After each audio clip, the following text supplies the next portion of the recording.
You're watching Deprogrammed.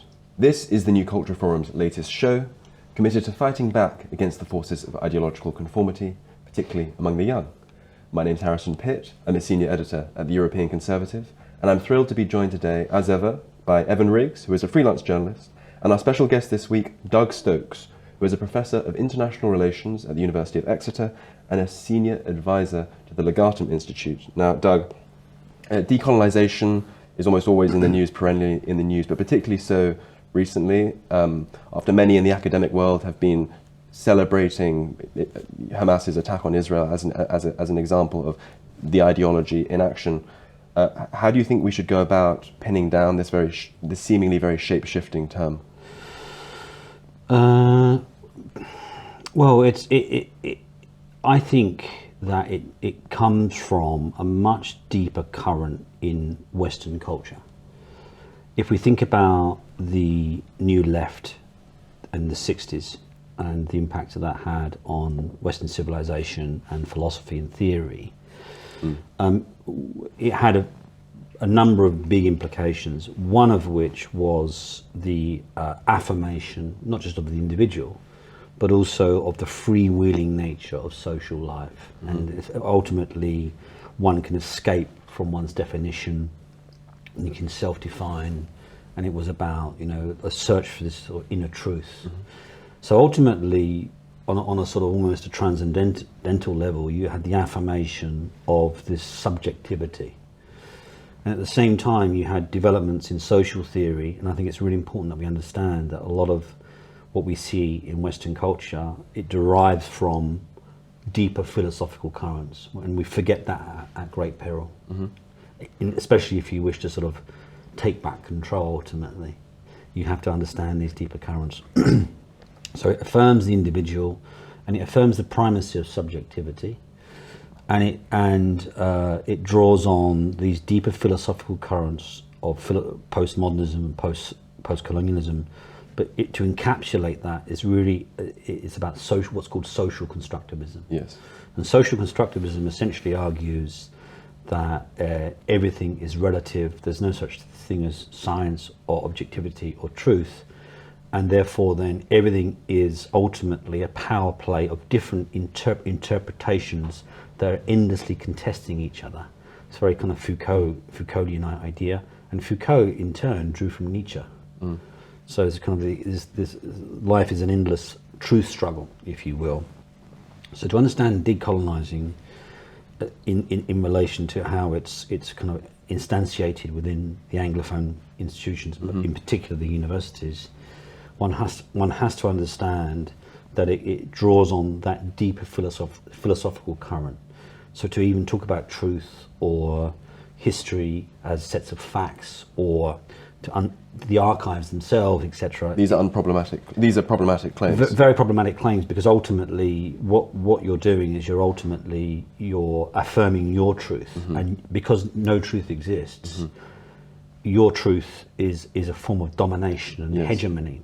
And then when you couple this with intersectional theory, which is what decolonizing is really all about, where essentially you have a pyramid, a sort of intersectional pyramid of endless oppression groups.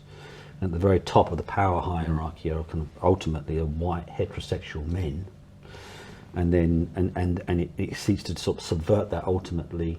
This is the claims. The claims are not, you can't substantiate them in data if you look at the data, but we won't go into that. These are the truth claims of intersectionalism. So you couple that social constructivism, everything's about contestation, there's no such thing as truth, everything's about a power play, and this normative commitment to intersectional theory. And these canonical identities that go along with that. And and which foregrounds identity is the primary social modality. The primary social logic is one of identity. And therefore, and then you couple that with the collapse of moral authority in the Anglophone institutions, and the attempt to gatekeep and to inculcate a politics of risk and vulnerability that we see in universities, but also through technocratic forms of political governance to manage these forms of risk. So when you couple all those elements up, we really begin to understand the collapse ultimately of really important sets of values, also the institutional confidence that we need ultimately, And so that's kind of broadly speaking, kind of, yeah. Is it really that complicated though? Because I think if we were to trace back the, sort of the etymology, whatever, of decolonization, you would probably find decolonists all the way back in colonial eras before intersectionality or these sort of like Foucaultian or the philosophy of Jacques Derrida as well really came to be prominent in like the 60s. So doesn't decolonization go much farther back? I should have highlighted that there's a temporal dimension to this, and there's a distinction. The distinction, I think, is between the forms of decolonization, political decolonization, i.e. dissolution of the European empires, and then the various forms of nationalist and sometimes socialist and communist insurgencies that you saw as a result of the vacuums created by the collapse of European authority. So that's a political process, but I think that's distinct from the kinds of social theories that we see. What I was just talking about. I think that's distinct. I mean, we're not in a colonial era. Yeah. So the claim ultimately is that we need to decolonize our institutions now because the ideological effects of that earlier period are still with us. It's about the legacy of empire rather than the fact of empire itself. And in particular, the ideological historical legacy of empire. Yes. So the claim ultimately of most intersectional theorists and activists is that if you have a disparity, in particular a negative disparity of some kind, it's indicative of some underlying form of systemic discrimination.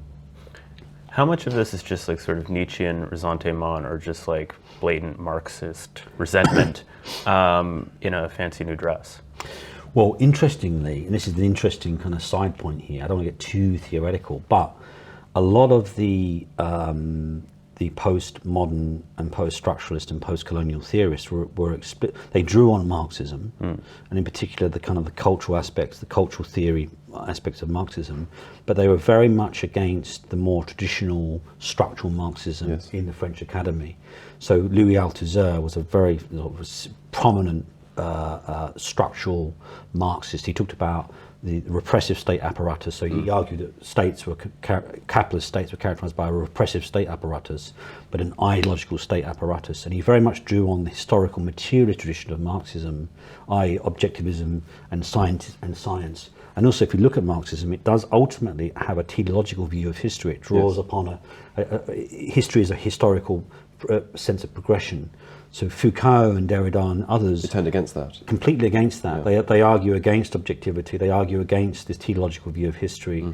They're anti-enlightenment, and they're far more playful and a stress on epistemology as opposed to objective relations of production. Yes, Marx made a very important point in the 19th century of trying to distinguish his form of socialism, which he called scientific socialism, from the so-called utopian variants of socialism, which were particularly prominent in France. Yeah. And so that goes to show in itself the fact that Marx is trying to bolster his theory of history by calling it a science, goes to show that it's very important that we understand that Marxism predates the so-called postmodern term in Western intellectual history. So Marxism in its kind of more traditional scientific objectivist teleological form is historical materialism, i.e. it roots progress, or it roots its theory in iron laws of dialectical materialism, historical materialism, objective. So there's no objectivism ultimately to that form of Marxism.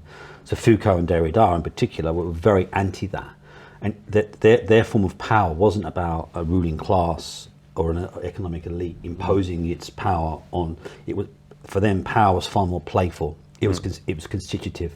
Power basically circulated within regimes of truth, discourses, epistemes, and that's how we get back to decolonization. Because if you reject that, if everything is the power play, then and there's nothing objective, then these sets of discourses. So how then do we generate political change? Is we change discourses. Exactly. We change. It's kind of like a form of ideological warfare. Yes, exactly. And so episteme for Foucault did literally mean a sort of structure of knowledge, and that it contains within it the idea that knowledge isn't something that we discover in the world; it's something which we make, and we make in the interest of upholding certain power interests. Yeah. And so this is where the legacy of empire comes into it, because all of a sudden the people who call themselves post-colonialists, it's not that they want to kick the British out of Kenya anymore. That's already happened. What they want to do, or what they say they want to do, is to attack the standards and the ideas and the concepts which upheld that and which persist to this day in the form of coloniality. Well, interestingly, that's exactly what they do, but they go almost a step further insofar as these epistemes or discourses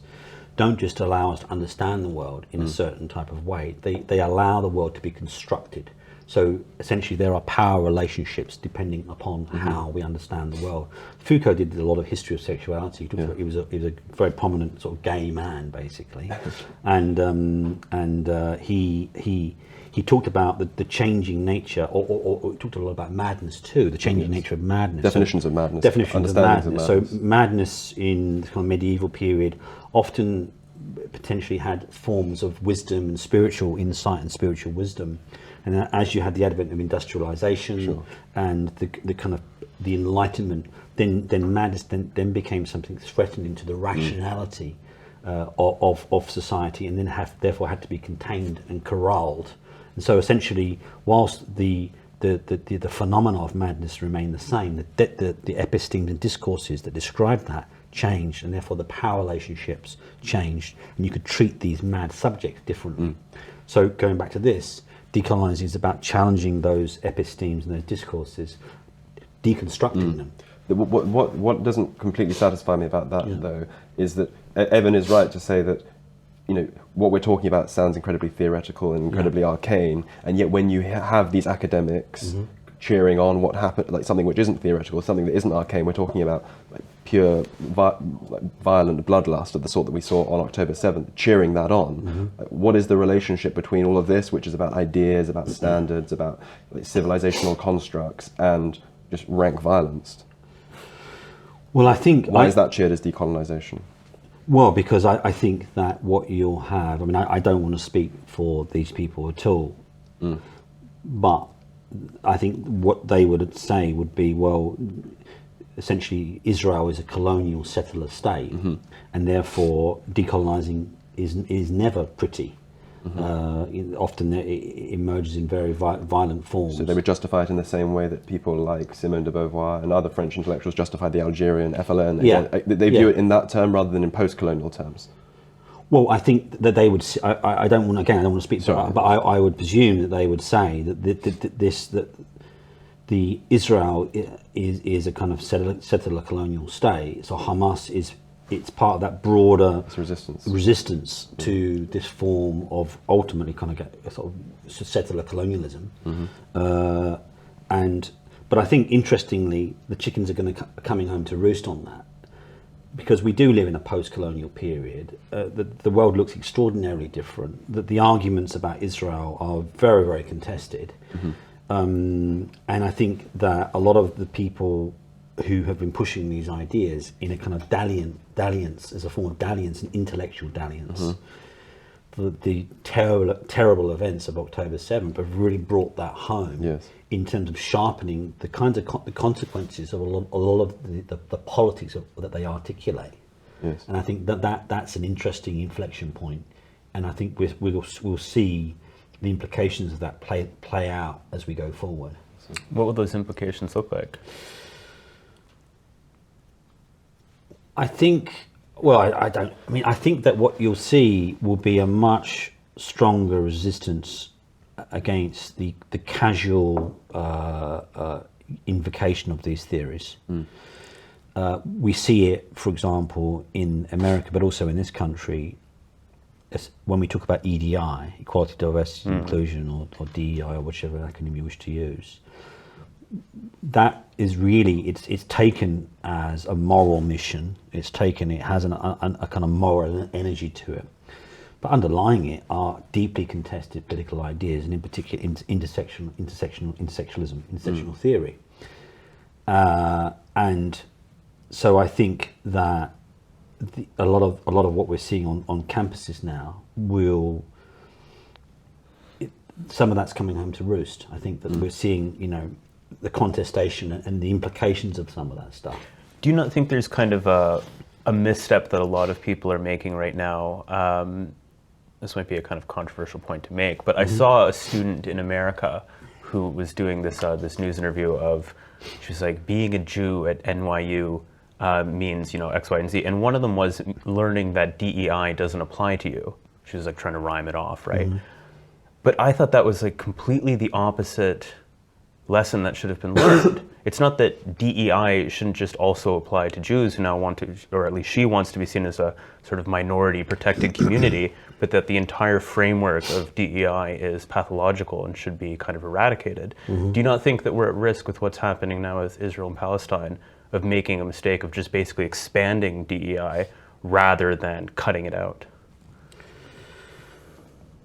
I don't know. It's a hard. It's a very, very hard. It might be worth saying, it's already happened at the University of Michigan. Like the DEI, in response to this, rather than dismantling the whole apparatus, which leads to precisely the sort of problem, you just what you do is you include Jews as an accredited victim group as well, which sounds all well and good, but it means that certain other groups are left out. And so, like whites, for example, I mean, many people would say that anti-whiteness in these courses has been endemic for 20 years. And while it's quite right that we should be calling out the anti-Semitism, which is very much fashionable at the moment, it's rather tedious for some people and galling to reflect on the fact that there's no prospect of there's this concern among conservatives that why is it that we can only ever couch our objections to DEI in minoritarian terms? Why? I mean, because whites are a majority in America, they're a majority here. Why is it any better to demonize a majority than it is to demonize a minority? Certainly, we shouldn't be demonizing anyone. But there's this sort of it's almost as if it's socially permissible to attack DEI because it attacks Jews, and it's also correct to do so. But it wouldn't be considered socially permissible to do that for whites who've borne the brunt of the DEI regime much longer than Jews have. In America, at least, in recent years. Yeah, but in the UK, at least, I think I agree with you. If the argument is that we should reject DEI in its entirety, I think it's absolute nonsense. Yes, complete nonsense. I think that it foregrounds intersectional theory, which foregrounds the primacy of identity over the individual, or even over merit. Or the universal, or the universal, which are incredibly civilizationally important foundational values. Absolutely. And it's danced on the pin of various legal innovations in British law, at least, and others. Yes. And obviously, you've read Christopher Caldwell's stuff on the Constitution in the States, and it's done that. And civil rights, there was almost a new constitution. Yes. So I think that the fact that we've allowed ourselves, especially in the last 3 or 4 years, where EDI, and ultimately it really is, it's an American corporate ideology. It's a cult, and it's very similar to a form of religion, and it's faith-based as well. Very faith-based. It's articulates. It's very So I just think it's ridiculous, and the fact that we've allowed it to sort of manifest itself so strongly in British institutions, and now everywhere we look, it's about equality, diversity, inclusion. Those are fundamentally, for a start, they're very vague. They're kind of vague, empty signifiers. And what you tend to see also is politics is articulated and driven forward by essentially moral claims. Most politics is really about a moral contestation, and so equality, diversity, inclusion sounds really nice, doesn't it? But under those concepts, those empty signifiers, are often highly authoritarian, illiberal, totalitarian concepts, and also not as neutral as they're pretending to be. For example, like diversity as a neutral term might let's assume that diversity actually is a strength. If diversity is a strength and it should be a goal of social policy, then diversity should be indiscriminate, so to speak. So, for example, if I were to take the Tower Hamlet local council, which is predominantly Muslim at the moment, and I were to swap out 4 Muslims for 4 whites, I would be objectively making that council more diverse. Yet, of course, no one is in favour of that form of diversity. No one's in favour of making rap music more diverse or making the NBA more diverse. So once you actually examine what diversity means for these people, it becomes very obvious that it just means less white. And so what you've basically got is a legal apparatus whereby we're committed by law to making all of our institutions less white over the course, and that is considered proof of progress. Which then has really pernicious effects, because for a start, I mean, diversity to me is, I couldn't give a toss about diversity. If I go into somewhere and most of the people working there are black women, and they're doing a fantastic job, and they make great products or whatever social logic or economic logic it might be, ultimately, it's a, if you think on a societal level, the logic should really be about optimization ultimately. But if you are driven by intersectional ideology, yes, diversity, equity, inclusion, highly contested, highly political concepts, which are now taken as gospel. Yes. If you're driven by that, then what you're doing is you're doing away with the social logic that drives societal optimization, i.e. merit or capacity, etc. And also you're doing a great violence against huge parts of the population, not only patronizing alleged minorities that need the upliftment of some way, which is deeply patronizing and very undermining. I listened, I mean, so that's of itself, but it also has a lot, even if you accept this gospel, it has incredibly negative impacts. Take the university system. So we have EDI, okay, in the universities. If you look at the most underrepresented groups now, increasingly there's a gender disparity across all degree levels, degrees, masters and PhDs in favour of women, 58% women. I think the last time I looked it was about 58%. Now, if universities are the biggest accelerant of earning capacity, etc., then that's baked in going forward, and those numbers are only getting more skewed. Again, you look at why, if you apply a sort of socioeconomic analysis to this. yes, Look at the data on white working class kids and their participation, especially at the Russell Group universities, the top universities, and there's radical underrepresentation. So what gets me is on the EDI stuff in the university context, even when you look at the data on participation of black and ethnic minority students, black and minority ethnic staff, across all the different seniority levels too, they're massively overrepresented on a per capita and population demographic basis. So even on a data level, none of this has any veracity ultimately. But again, the fact that we've accepted this as a social logic to organise our lives is a massive failure. But the reason why in particular I bring up the point of diversity basically being a polite word for making things less white, insofar as how it applies in this country, is because I think what that goes to show is that a lot of the concepts and ideas which we're throwing up here about the systemic undoing of coloniality or all this sort of thing, when boiled down, really just becomes it becomes clear for what it is, which is just sort of intellectualized window dressing for the furtherance of base ethnic power politics. And I do think that it's kind of there's a race war rhetoric to it. Certainly, and I do think as well that there's a reason why. I mean, it's almost unfathomable to imagine a situation in which the Israelis built a legal apparatus which would be de facto designed to make every single institution of that society less Jewish as a matter of policy. It's completely impossible to imagine that. It's impossible to imagine the Japanese doing that, and you know, Japan having its imperial history as well, much more bloody and much more violent imperial history than Britain's one. But even on a kind of historical basis, and again I try and draw this out in the book. If you look at the history of pre slavery Africa, what was it characterized by? I mean, was it a Garden of Eden where, you know, everything was bad? It's a Rousseauian paradise. Absolutely, it was nasty, brutish and short. So again, I cover some of the history. Massive intra-African black slavery, hierarchical African kingdoms, the Kingdom of Dahomey, the Sokoto Caliphate. One of the largest slaveholders ever run the Zanzibar plantation system was Tippy Tip, who's an Afro-Omani. So even then, it's this garbled history. And essentially, a lot of this, what you just said, it's predicated on a very garbled historical interpretation of British history, which says, well, you know what?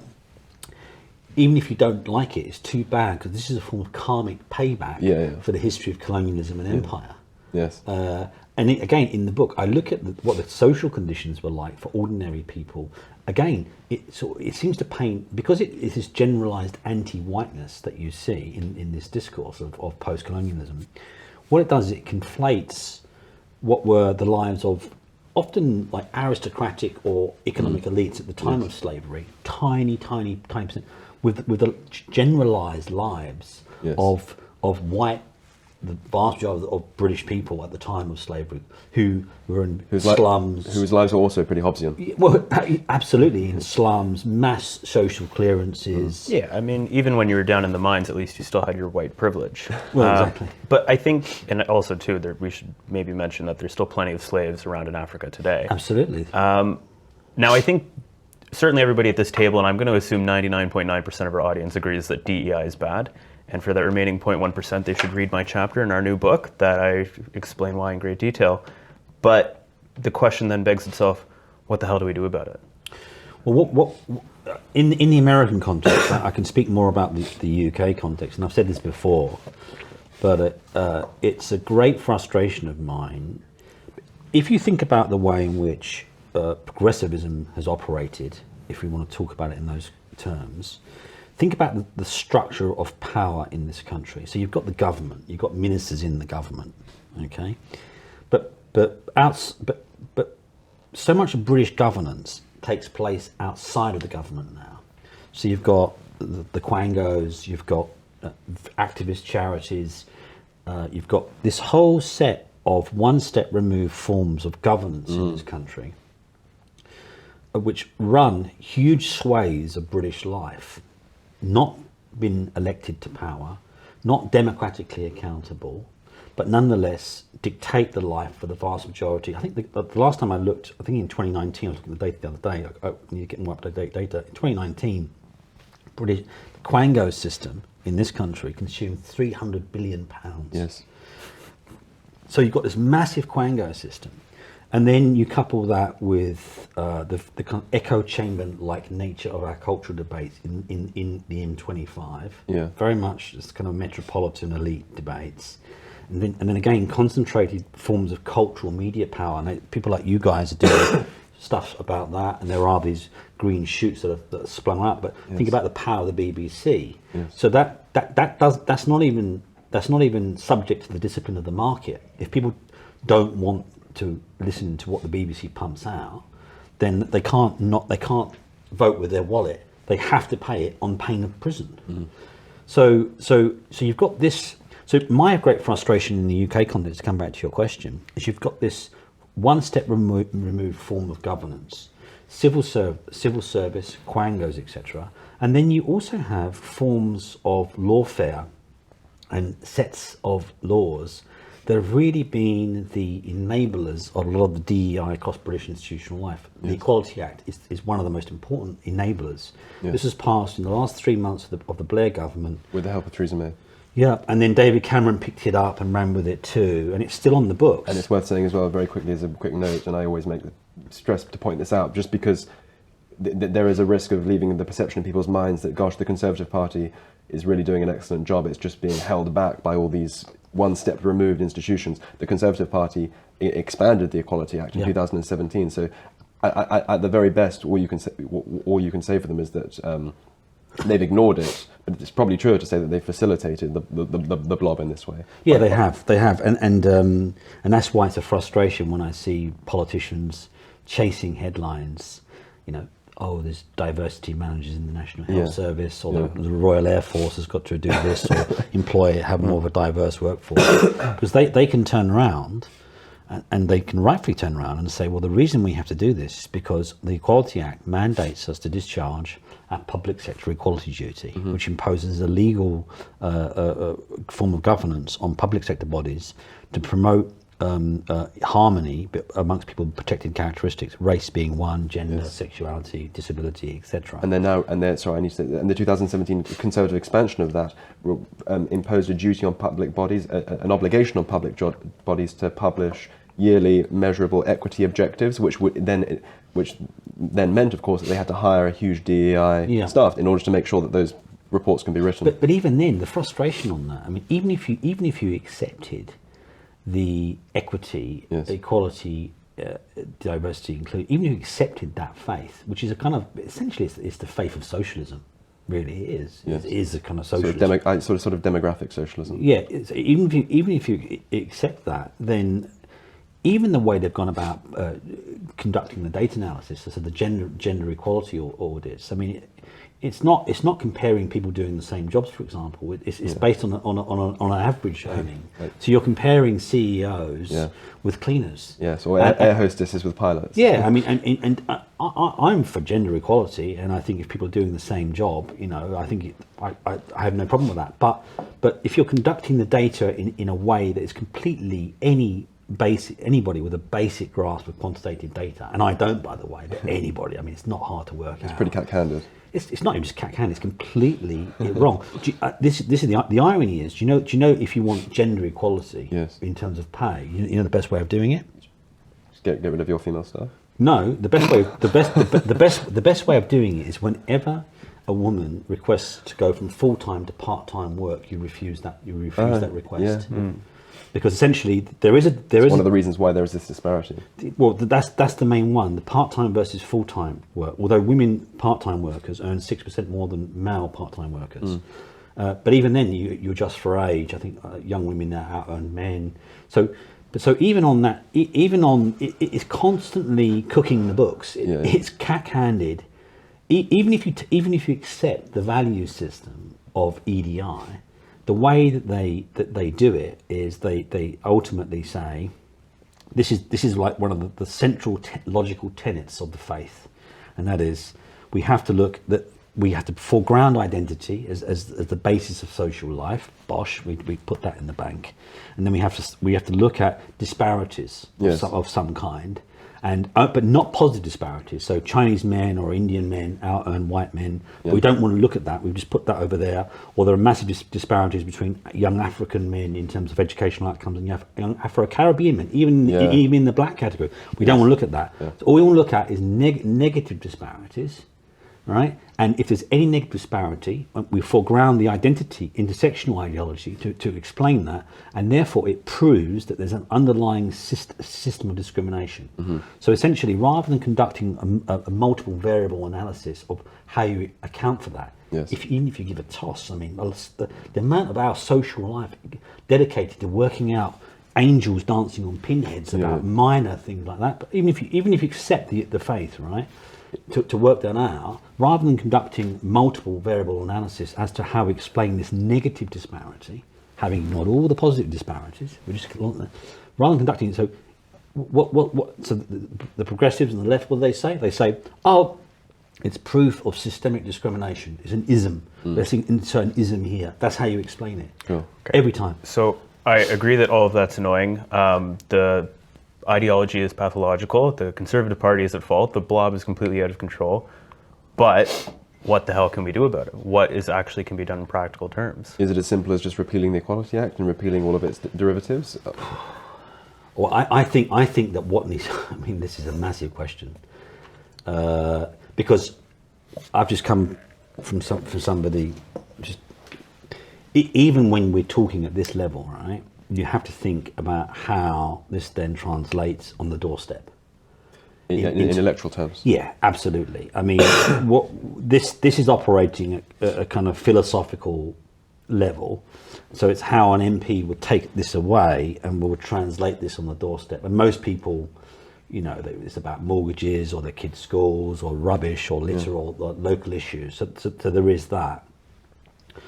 But what I think needs to happen is there needs to be a much greater cognizance of what's gone wrong. Obviously, a diagnostic of what's gone wrong, and some form of mapping. This is all very vague, right? But some form of mapping done where you can. I think what you basically need is a strategic framework. What's gone wrong, right? And then how you go about solving it. Yes, but I mean, with what Ron DeSantis has done in Florida, is that not a very admirable model for rooting out some of this stuff? And is it not just a question? I wonder whether it's a question of persuasion so much as a question of cajones. I mean, if you're, I don't imagine that most people on the doorstep, if you were to tell them in simple terms what DEI is, I don't think it would take much time to persuade them that it wasn't a very good idea. It seems to me that any government that is intent on doing all of the things that would be required to root this stuff out, at least in the public sector. Yeah. If BlackRock wants to continue doing this for its own part, then fine, I suppose let it do that. But rooting it out in the public sector, making sure that no public money is going towards these inherently racist schemes, I would say, anti-white racist schemes, and occasionally anti-Semitic racist schemes as well. It doesn't seem to me to be the case that we would have to persuade too many people of that. I think agenda. I think, and when I say we, I mean the UK needs that, absolutely. A lot can be learned from the Americans. But I think, too, that we need a kind of a reformation of our conservative media ecosystem, and that we're spending so much time in the UK focused on, like, the latest, like, woke outrage, like some Green Party minister in a wig, talking about transphobia or some bullshit. And it gets views and people laugh, it's fun to, and, the mockery is important. But it seems to me that the more I look at America versus Britain, there's a critical misstep in that people are not willing to do, like, what Chris Rufo has just done with Harvard, and Chris Barnett, who I believe is also here in England, so he can carry the mantle of actually doing the investigative reporting work. Steve Edgington's, like, really the only person I know of who's doing stuff like this in a serious way. Tell our viewers what Rufo's done recently. Well, the president of Harvard, who is ironically named Dr. Gay, has, it turns out that she might have plagiarized her entire doctoral thesis. And her H-index is about 10. For people who don't know what an H-index is, it's basically like a measure of your citations in academia. And 10 is abysmal. 10 is abysmal for me. Like, if I was still in academia coming up on 30, for you to be the president of Harvard with an H-index of 10 is, like, unacceptable. So they've done a deep dive into her work, and they've publicly named and shamed her. And it seems to me, Poppy too, I guess, has done a little bit of stuff like this with the charity industrial complex. But we need to reformat the way that we're doing conservative media in the UK to be much more focused on getting hands dirty and making small but actionable wins. I mean, it's all well and good to point out the theory. I don't mean to get up on my soapbox here, but it's like, when it comes down to it, the wins will be made on, a million tiny little battlefronts. There will not be, like, some sort of, like, grand revolution. Well, I think you're right. I think that we need far more robust confidence in pushing back. I worked on the academic freedom legislation.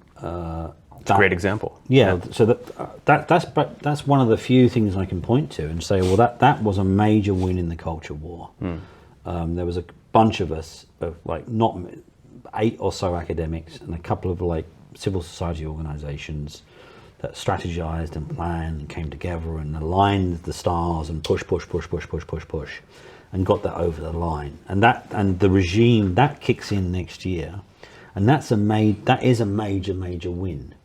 In terms of at least creating a beachhead upon which you could push back against some of the EDI or the more illiberal aspects of EDI ultimately, and the ideological authoritarianism that we're seeing in the universities. So that's a win. I think the next Conservative administration will have to reform or get rid of, in some profound way, the Equality Act. It'll have to also reform the nature of British governance. I can't see how you can call yourself a democracy when you have a government in power and ministers basically don't control the way in which policy is carried out.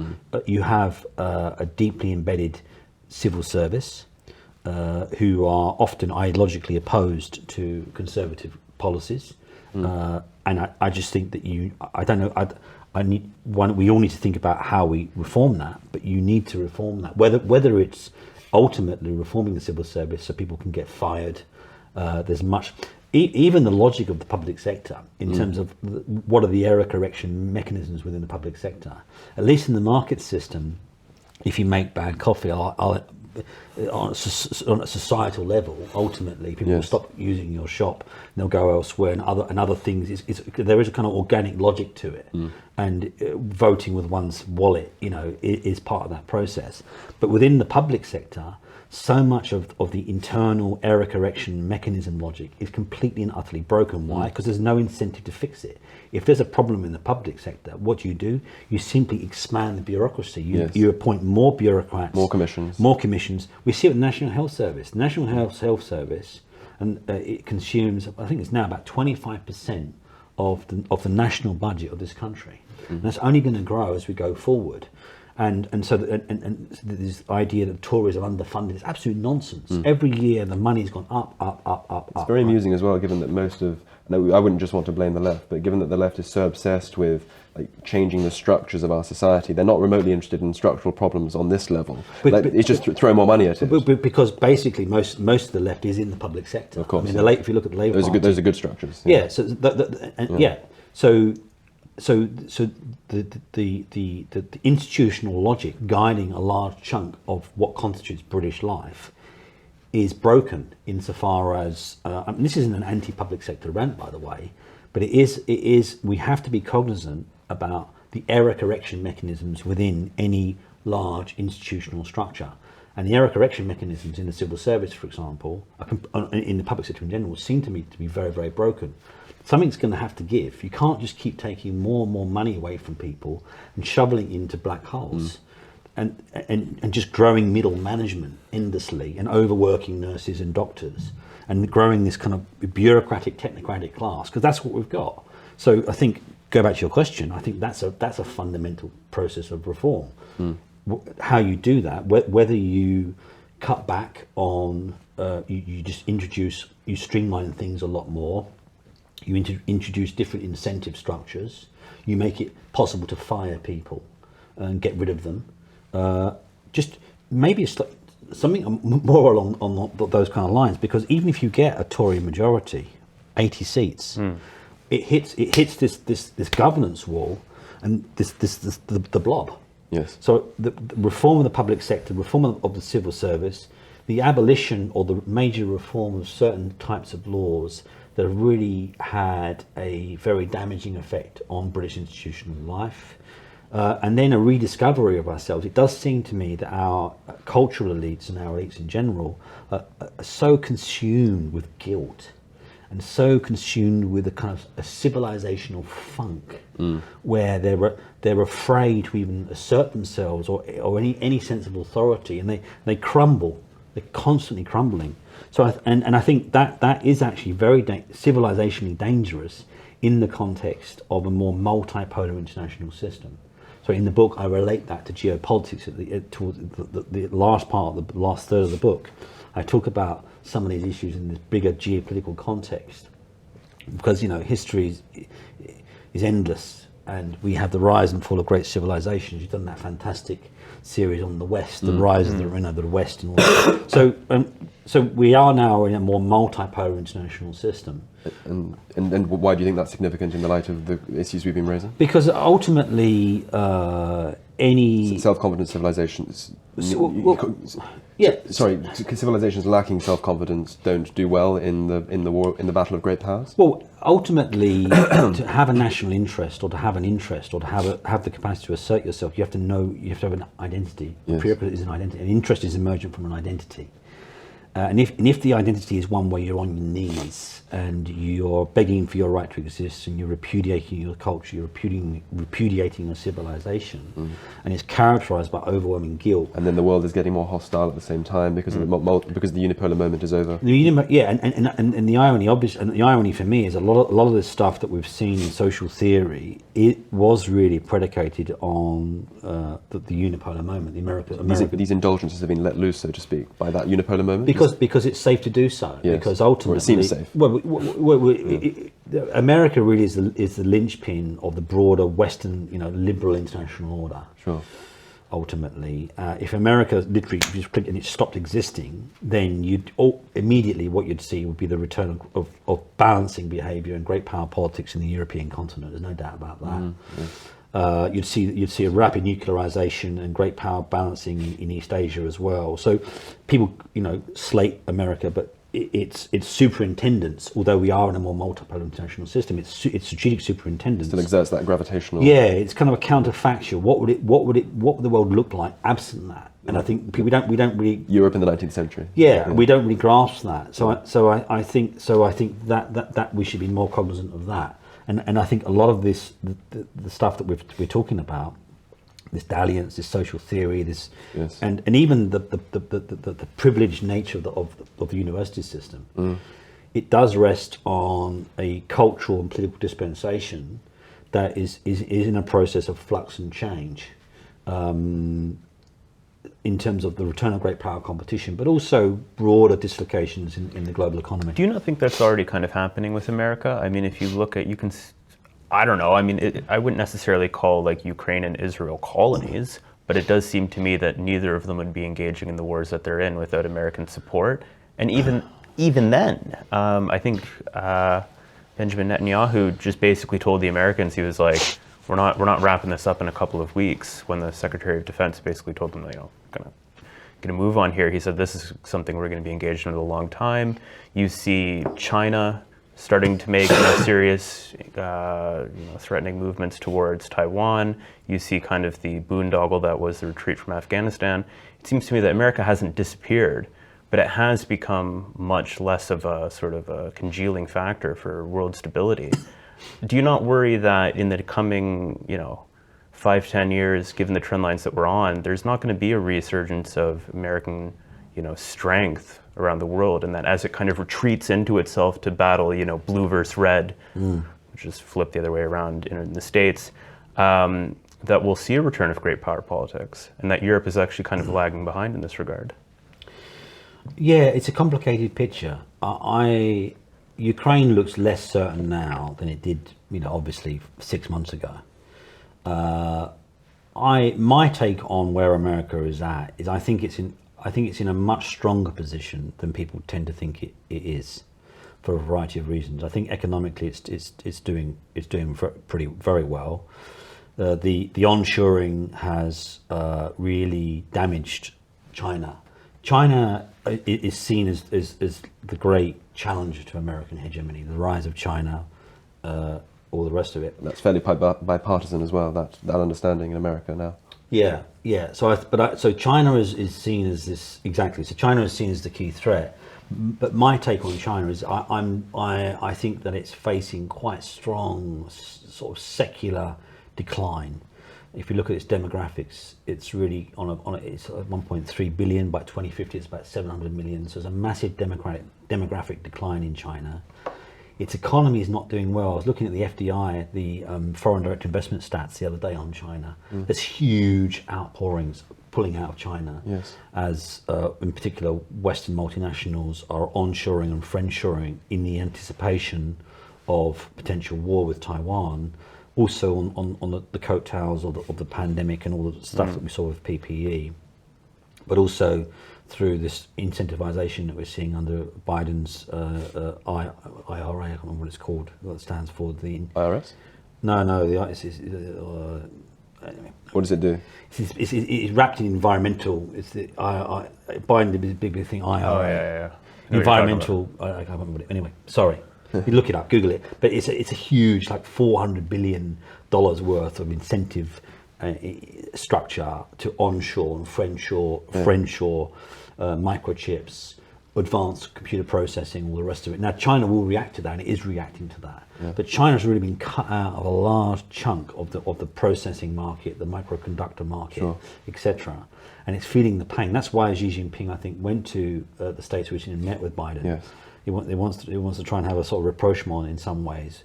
So and then you look at the strategic dilemmas that China has. So it's on demographic decline. Economically, it's not doing too well at all. I think it's going in the middle income trap now. And as its population gets older, the manufacturing nature of the Chinese economy is obviously going to go. So that the edge that it had there is going to slide. And the final point is it's in a very, very tough neighborhood. China's in a really, really tough neighborhood.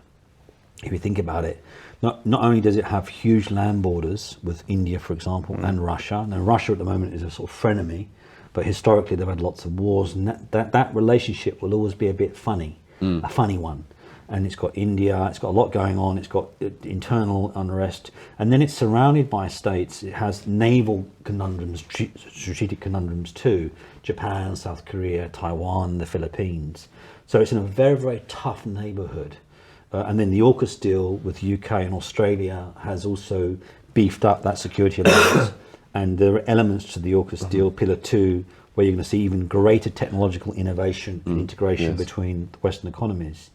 So on the political economic front, I think China is is in a less good place than is popularly perceived. A lot of that is in a certain sense good news. You're talking about secular decline in China and all sorts of metrics along which this is measurable. But is that also not a cause for concern? Maybe not in the long term, but in the short term, is that not a special cause for concern? Because I mean, ever since Deng Xiaoping, arguably, the whole legitimacy of the Chinese Communist Party has been based on economic growth, and all of these secular metrics going upwards. Well, the more that ceases to be evident in the lives of ordinary Chinese people, doesn't that mean that the Chinese Communist Party is much more likely to pivot to something more ideal, something more romantic, like nationalism, as the form of legitimacy? Well, also, that would accelerate conflict in that region if they were to take Taiwan on that pretext, for example. There's an even shorter term problem there that I don't think a lot of people talk about, which is because of the one-child policy. I think China has 30 million more men than women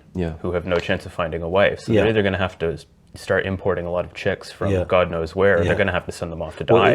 There's a whole subfield and theory in international relations called the excess male problem, which does a lot on that. In fact, a former colleague of mine, she was the leader on a lot of that stuff. That's interesting too. Obviously, excess men, So, but you're absolutely right, Harrison. Insofar as those secular trends heat up, the deal post Tiananmen in China was, don't ever rock the boat again politically, but it will make you rich. Yes. If the wheels are coming off that now, and it is stuck more in that middle income trap with a massive retraction of FDI, economic problems, cut out of supply chains more, although that's still very dodgy, not least in relation to net zero technologies. If that's going on, then that domestic deal becomes much more frayed between the Chinese people and the CCP, but also in the context of the personality cult that we've seen now with Xi Jinping. He's taking it in a very bad direction, very much now about the personality cult, all the rest of it. So he's in a very much of a low information echo chamber. The Chinese leadership, he's kind of eliminated other centers of rival power. Jack Ma, I think, was the he's got was that the chap very ostentatiously marched out of the no meeting? that was the former leader. It's a great video, that itself, I mean, that itself, I mean, it looks tough, but that sends a very bad signal. And he Jack Ma, Alibaba. So he was the kind of the Elon Musk or the Zuckerberg of China, and I think he's been done away with. Persona non grata now. So he essentially has eliminated centers of power, because he wants to consolidate rule, but also that means he's in a kind of low information echo chamber. It's the power of his mind now. It's harder to correct course in that environment. Exactly, and he can make strategic miscalculations. But going back to your point, obviously that is very dangerous, because if you have a dictatorship like that, and the wheels start to come off, then history would tend to suggest that it's quite possible that they will start taking riskier moves. That's why Japan bombed Pearl Harbor. The Japanese bombed her because they felt squeezed on all of these secular points. Absolutely, the oil and the Do you think Russia's in a similar situation with Putin? I think Russia is interesting. I think Russia, in relation to, is nowhere near as economically strong as China. Well, yeah. Nowhere near. I mean, I think prior to the Ukrainian invasion, has an economy the size of Italy's. I think it was but that's prior to the invasion, so even less now. So I think that's. So I think Russia's in a very bad space. Even it's not too dissimilar to China, especially the Slavic side of Russia, demography-wise, has really gone down bad. And if you look at a lot of the casualties on the Russian side, they're actually drawn from a lot of the non-Slavic populations, the real poor rural parts. Have sucked them into this meat machine and put them on the front line. So I think Russia is in a very, very bad place. However, obviously, it does look like now that the Americans have got bored or tired of the Ukraine conflict, and that will seek some kind of political resolution and force that upon Zelensky. The mood music has massively changed, and Putin will be able to obviously spin that as a win. Yes. But I think on a secular basis, I think Russia has done very badly. But having said that, its economy now, I think 20% of it now is dedicated to war production, and war industrial production. And that's another thing that these conflicts have shown us, is that is the lack of arms industrialization that we've got in the West. America's in a good space. It's doing a lot of stuff on satellites and a new generation of drones. That's another thing. So that's in a very, very good space. But obviously the shells it needs to produce in a form of mechanized trench warfare is radically under, whereas the Russians have just pumped huge amounts of this out. But I think that, just to finally wrap this up, it looks like they may impose some sort of peace deal on Zelensky. I think he's actually said that there's going to be peace deal talks in Switzerland during alongside the World Economic Forum. He being Biden or Zelensky? Zelensky, yeah. But then interesting, the geopolitics of Europe have changed. So Russia, US, thank goodness for the US in relation to its foundational element in this broader world order system, right? So we've got that. But Europe is in a total mess in relation to its security, its military industrial production. Germany has radically underplayed itself. Germany basically got into bed with Putin. Yeah. Merkel did a great disservice. You remember when Trump went to that conference and Merkel, and they all castigated him. Classic picture. It was actually it was completely spot on. And the German delegation laughing at him in the UN as well. Laughing at him. And essentially, he was spot on. I mean, Germany, the EU is about the constitutionalization of German power. It's solving the German problem, right? And it's about the constitutionalization of German power, and German elites like that. You can see why. You know, that's fine, and it provides a little mouthpiece for the French to sort of, and all the rest of it. So you've got that going on.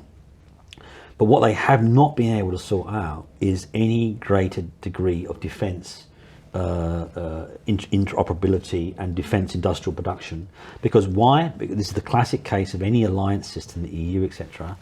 The supranational nature of the political logics always become overdetermined by the national interests. Sorry, I thought you were going somewhere else with that. Continue.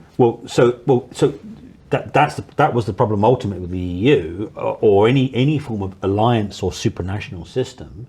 Is invariably you're going to get jockeying within the system by the national interests of the states within the system. But wasn't there this belief that because you say that the EU is the constitutionalization of Germany, which is a very neat way of putting it, given that is the case, wasn't there this belief on the part of Germany that we could relinquish the need to have any real serious national army because we could have an EU army? Well, militarization becomes supranational as well. The constitutionalization of German power, right? So in the EU context, was ultimately about, given geopolitics, i.e. how foreign and security policy is related to where you are geographically, and Germany has land borders, and Russia is the same. We're an island, so we have a very different geopolitical dispensation. So the constitutionalization of German power in the EU context was exactly about the fact that Germany would always emerge as an economic hegemon. And when you have economic hegemony, what happens from that? You tend to get military hegemony too. And we've had 2 big world wars, and we don't want that to happen again. Yes.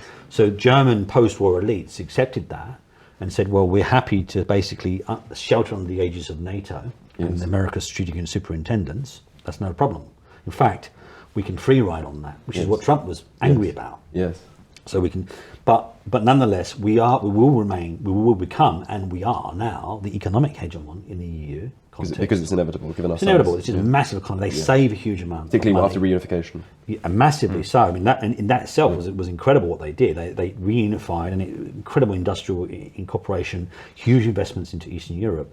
So essentially, the EU and the ECB is based on the Bundesbank. It's an attempt to tame Germany militaristically while keeping it economically not even powerful. Tame. German elites accept that. They like that. Yes. They're very happy to basically shelter under the aegis of NATO. And when big campaigns like Gulf War I or even Ukraine happens, they don't want to get involved militarily, but they'll write fact checks. And then it's like, that's fine. And it's a deal that works, basically, right? But what Germany gets to do is ultimately to construct invest in the EU and sort of write the checks for the EU. It creates then export markets for the EU. The euro is very good for Germany's exports vis-a-vis the euro.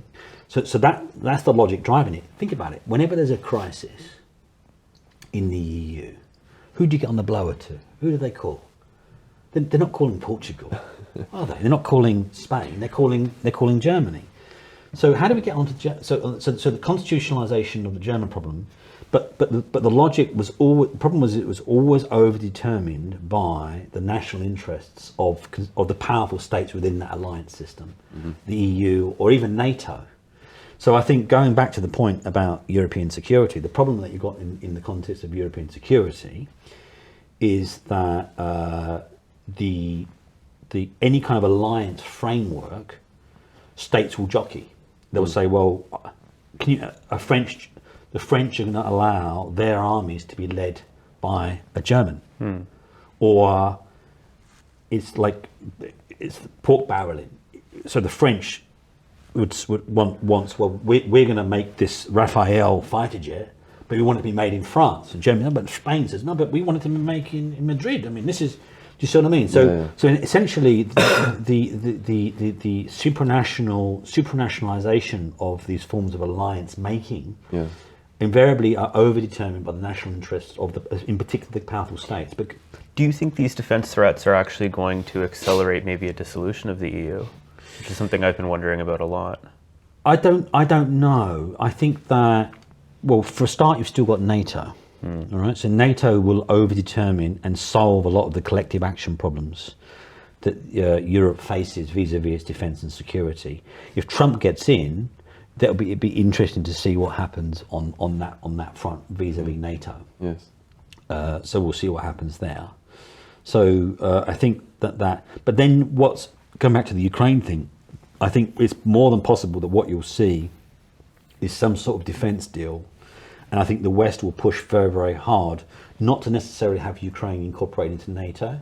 That would most probably be a red line for Russia. Yeah, that's not happening. But essentially, Ukraine will be beefed up over time as an incredible buffer state against Russia.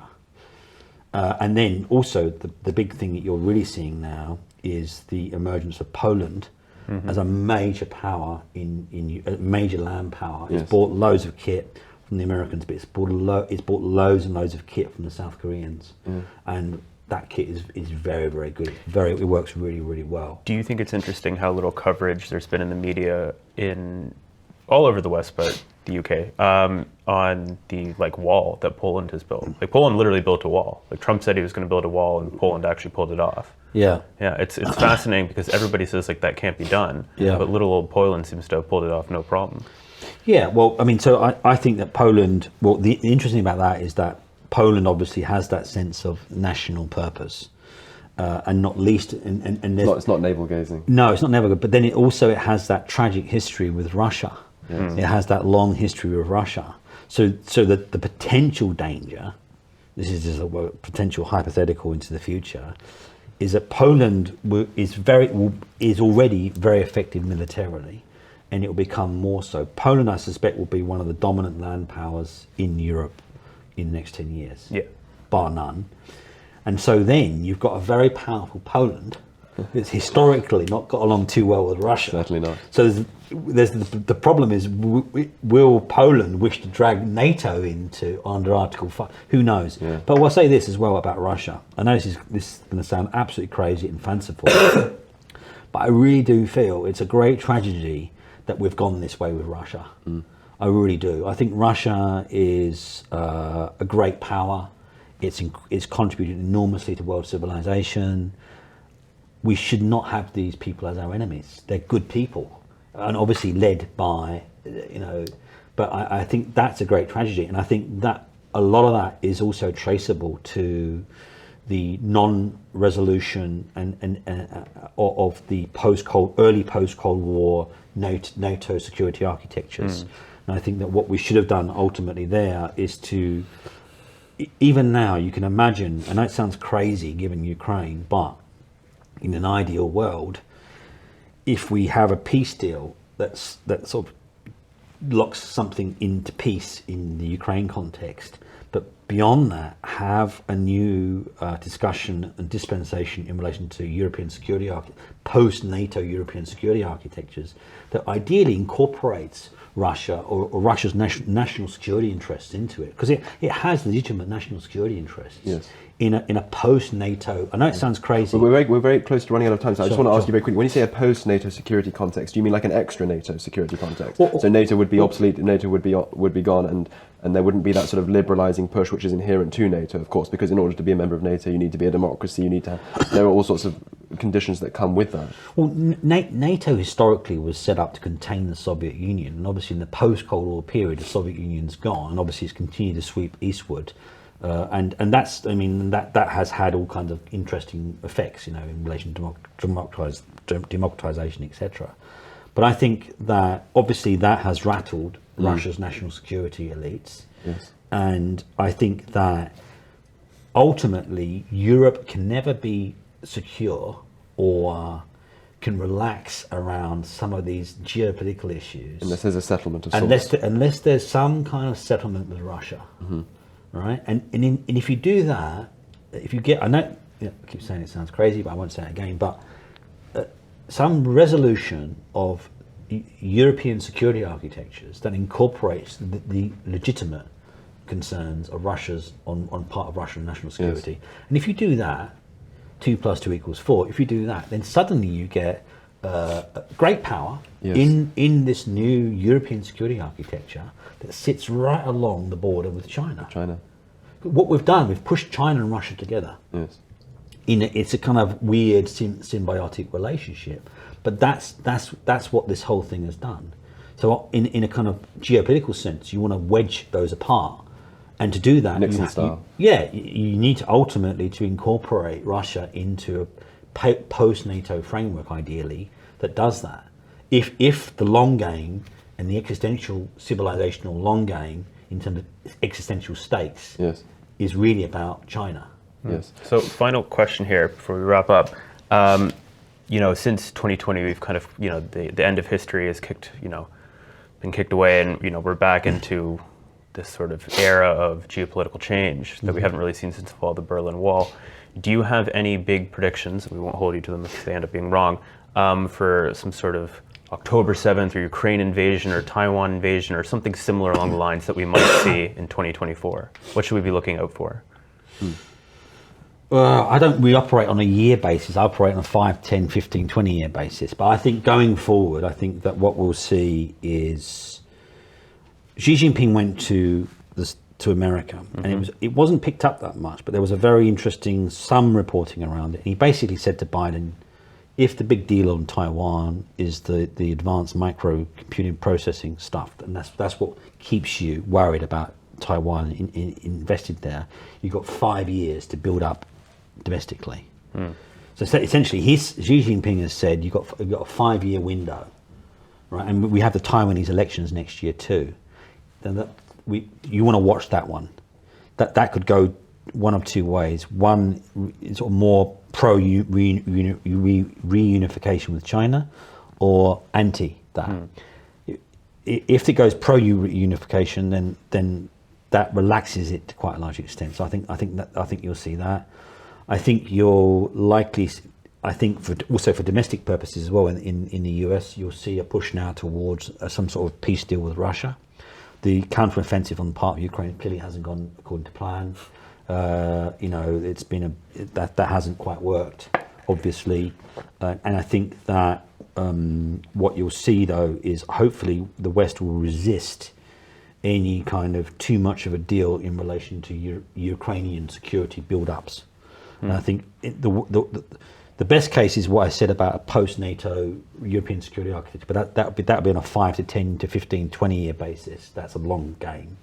But I think to mitigate against that for now, it is necessary to have Ukraine as a kind of buffer state ultimately against Russian aggression. And I think that you could do that quite easily. But obviously that depends on the political deal that's cut. Sure. In relation to European security, I think it's an absolute shambles. I think the UK at the moment is doing some really interesting and good stuff. I think what we're seeing now are sort of new security alliances begin to emerge. I think the AUKUS deal between the US, the UK and Australia is a really interesting one. You've got Pillar 1, which is about nuclear submarines, right? But the pillar 2 is really where I think the action's at, because that is about greater defence integration. And if you think about the most cutting edges of capitalism and our economies, a lot of it comes out of the military-industrial complex. Internet, supercomputing, miniaturization, containerization, robotics, etc. And so the pillar 2 aspects of the AUKUS deal, I think, are really where speak to that greater political economy integration amongst the dynamic, advanced economies of the West. So I think those are really good signs too. Yeah. Well, listen, Doug Stokes, it's been absolutely fascinating and incredibly varied as well. Thank you so much for coming on to Deprogrammed. Evan, thanks as ever. You've been watching Deprogrammed. Make sure to like, subscribe, leave a comment if you wish, and we shall see you on the next one. Hello. If you're enjoying the New Culture Forum channel and you believe in our mission, may I invite you to join our membership scheme at the link below or on our website, newcultureforum.org.uk. Our work is more important now than ever, and we have great plans ahead for the future, but we can't do it without your support. From as little as £3 per month, you can help ensure that we continue on our mission. As a member, you'll receive a range of benefits, including access to exclusive content, invitations to our private events, including here at our studios, free copies of our books, and much, much more, including, of course, our famous NCF mug. If you aren't able to become a member, then please help us by clicking this button and subscribing to our channel. It's completely free. Just remember to also click the bell icon so that you can get notifications when we post new videos. Thank you.